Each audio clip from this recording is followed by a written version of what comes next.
A light and a heavy object have same momentum. Find the ratio of the kinetic energy. Which one has a larger kinetic energy? First, we will find the momentum of the lighter object, which is P1 is equal to m1 into v1, and the momentum of the heavier object will be P2 m2 into v2.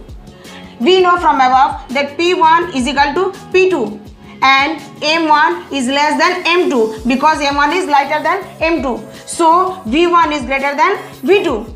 Now we will find the kinetic energy of the object.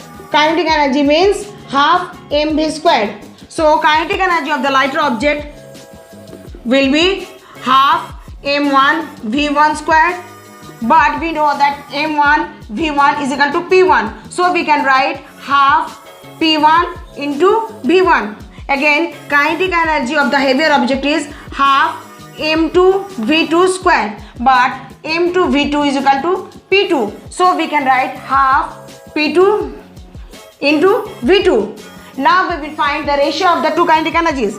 Kinetic energy 1 by kinetic energy 2 will be half P1 V1 divided by half P2 V2. Half of cancel, P1 is equal to P2, so it will be cancelled, is equal to V1 by V2. So the ratio will be V1 is to V2. Thus the ratio of the kinetic energy is equal to V1 is to V2. We have seen here that V1 is greater than V2. So kinetic energy 1 will be greater than kinetic energy 2. So the kinetic energy of the lighter object is greater than the kinetic energy of the heavier object.